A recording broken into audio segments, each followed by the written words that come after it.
सबसे बड़ी खबर यही है आज की कि किसान आंदोलन जो है खत्म हो गया है। फिलहाल ये कहना सही रहेगा।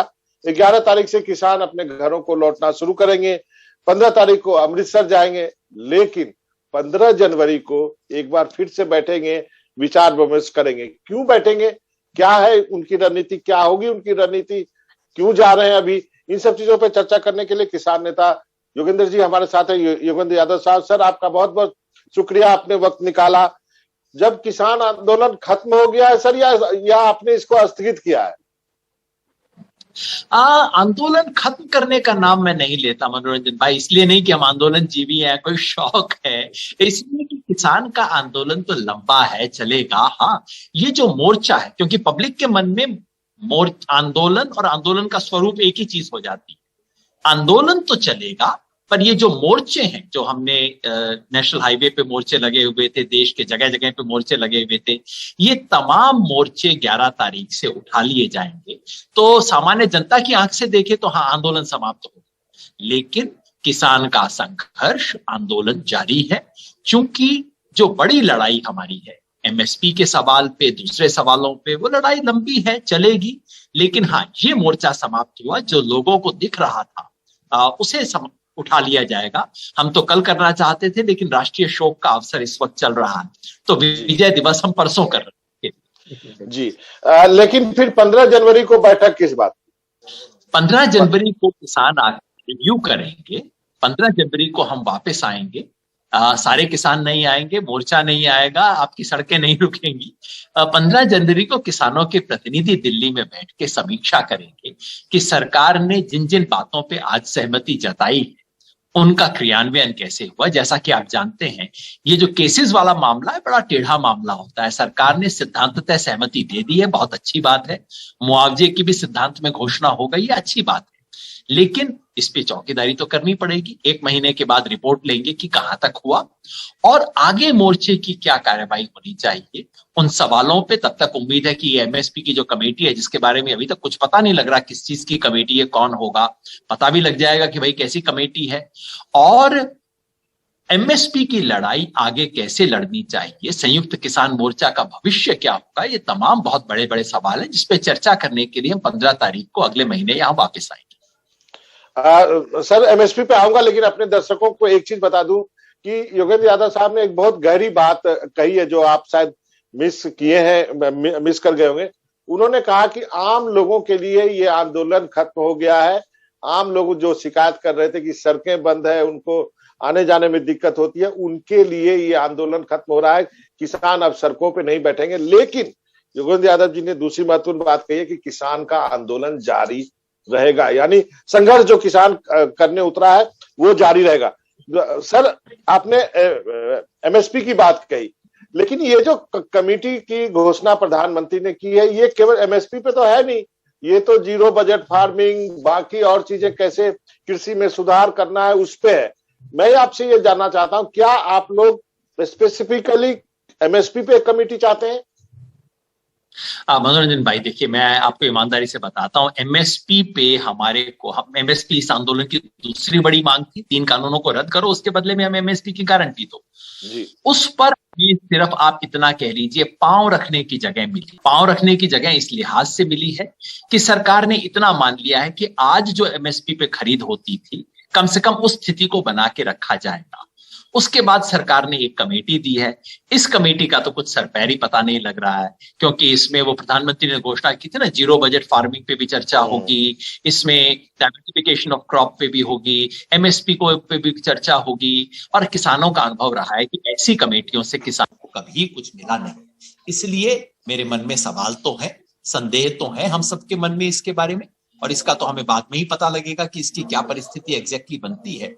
ये बात तो किसानों को अभी थोड़ा और अपने अनुभव से देखनी पड़ेगी। लेकिन इतना मैं जरूर कहूंगा कि पिछले 1 साल में इस देश के किसानों ने एक चीज हासिल कर ली, ये एमएसपी शब्द पूरे देश को पता लग गया है। किसानों को भी पता लग गया है कि एमएसपी नामक कोई चिड़िया है जो उन्हें मिलनी चाहिए लेकिन मिली नहीं। और किसानों ने एक आत्मविश्वास हासिल कर लिया है कि हम लड़ के जीत सकते हैं।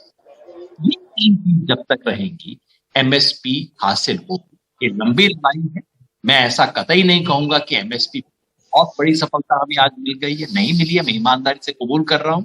लंबी लड़ाई है, लड़ना होगा, इसके लिए तैयारी। लेकिन आपने एमएसपी, आपने खुद कहा कि ये जो कमेटी है ये जीरो बजट फार्मिंग पे भी है, लेकिन फिर आपने अपने लोगों के नामों की घोषणा क्यों कर दिया आपने कि हमारे ये लोग होंगे उस कमेटी में? आप उस पर भी निगोशिएट कर सकते थे कि हमें स्पेसिफिकली एक एमएसपी पे एक कमेटी दीजिए। जो कमेटी बनाई 5 लोगों की, वो कमेटी थी केवल और केवल सरकार से ये जो केसेस और इस सब के बारे में पिछले 5 दिन की नेगोशिएशन के लिए कमेटी थी, जिसने अपना काम पूरा कर लिया। एमएसपी पर जब तक हमें यही पता नहीं लगता कि कमेटी है किस चीज की, तब तक हम नामों की घोषणा नहीं कर रहे हैं। उस कमेटी में हम जाएंगे भी या नहीं जाएंगे ये भी स्पष्ट नहीं है। अभी तक ये सब कुछ क्लियर है और मैंने अपना व्यक्तिगत विचार आपको बता ही दिया कि ऐसी कमेटियों से किसानों को भी कुछ हासिल नहीं हुआ है। वो जो पंजाबी में कहते हैं ना, कम से मिट्टी पानी है तो कमेटी बना, ये वही हो। दूसरा जो सबसे महत्वपूर्ण सवाल है सर, कि किसानों पे हुए मुकदमे वापस किए जाएं, कितनी जल्दी किए जाएंगे? आप लोगों की एक मीटिंग हुई हरियाणा के मुख्यमंत्री के बाद, तो उस दिन लगा था कि शायद उसी दिन वापस हो जाएगा, लेकिन हुआ नहीं। लेकिन हमारा और आपका ये अनुभव कहता है कि इतनी जल्दी मुकदमे वापस होते नहीं है। इतिहास गवाह है कि वर्षों पहले जो किसान आंदोलन में जो कुछ हुआ, किसानों के ऊपर जो केस किए गए, वो अभी भी चल रहे हैं। अब मनोरंजन भाई, ये हमारे लिए तात्कालिक और सबसे बड़ा मुद्दा था। आपको सच बताऊं तो मेरे मन पे जो सबसे बड़ी चिंता रही है, अभी भी है, वो ये है कि हम हजारों साथियों को मुकदमों में फंसा के नहीं जा सकते। 10-10, 20-20 साल तक चलते हैं मुकदमे। और सबसे बड़ी, पिछले 15 दिन अगर हम रुके रहे, उसकी सबसे बड़ी वजह यही थी। लोग कह रहे थे प्रधानमंत्री ने तो बात मान ली, आप उठ क्यों नहीं जाते? सबसे बड़ा हमारे मन पे बोझ यही था। हरियाणा की मुख्यमंत्री से बात हुई, उन्होंने बात भी वैसे ठीक कह दी, लेकिन उतने भर सारा काम नहीं चलता। इसलिए हमने आज जो हमें केंद्र सरकार से पत्र मिला है, उस पत्र में स्पष्ट रूप से कहा गया है कि केंद्र सरकार की एजेंसियां और जो बीजेपी रूल राज्य सरकारें हैं, खासतौर पे हरियाणा, उत्तर प्रदेश, उत्तराखंड, हिमाचल प्रदेश, मध्य प्रदेश, ये सब सरकारें किसान आंदोलन से जुड़े सारे मुकदमों को, आंदोलनकारियों के खिलाफ मुकदमे और समर्थकों के खिलाफ मुकदमे, उन सबको तत्काल वापस लेंगे। परसों तक सरकार की भाषा थी कि आंदोलन खत्म होने के बाद वापस किया जाएगा। हमने कहा ना, ये मंजूर नहीं, तत्काल वापस लिया जाएगा। तो सरकार ने लिखित आश्वासन दिया है। आप सही कह रहे हैं, लिखित आश्वासन को लागू करवाने में टाइम लगता है। कई मुकदमों के लिए तो आपको कोर्ट में जाना पड़ता है वापस करवाने के लिए। इसीलिए इस मनोरंजन भाई, हमने 1 महीने बाद बैठक रखी है ताकि हम समीक्षा करें कि उसमें हम कहाँ खड़े हैं।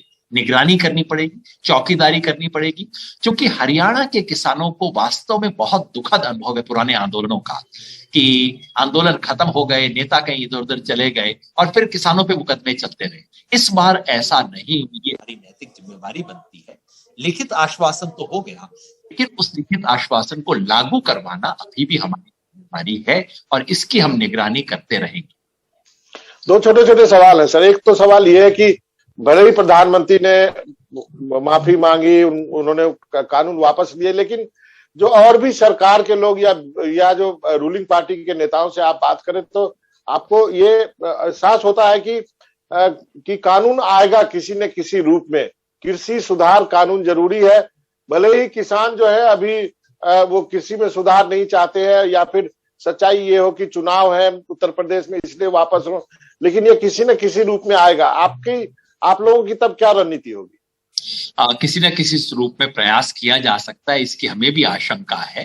क्योंकि पहले जब 2015 में भूमि अधिग्रहण ऑर्डिनेंस को वापस लिया गया था, तो उसको चोर दरवाजे से राज्यों के थ्रू लेके आया गया था। इसकी चिंता हमें भी है, लेकिन 2 बदलाव है। एक तो ये है कि भाई, इस वक्त देश के किसानों की जो एकता है, संयुक्त किसान मोर्चा जो है, उसकी जो ताकत है, उसके मुकाबले में उस जैसी ताकत उस वक्त किसी के पास नहीं थी।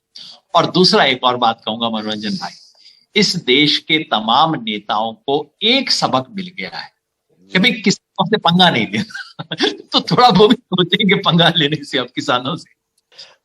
एक चीज तो, एक मेरा ये अंतिम का सवाल है, एक चीज तो पता चल गया कि कोई भी एस्टेब्लिशमेंट है, कोई भी सरकार हो, यदि आप अपने हकों के लिए ईमानदारी से लड़ेंगे तो आपको सफलता मिलेगी। क्या इस आंदोलन की सबसे बड़ी सीख ये है? जी, और मैं तो कहूंगा कि प्रधानमंत्री ने कुछ महीने पहले आंदोलन जीवी शब्द का इस्तेमाल किया था, बड़े व्यंग में।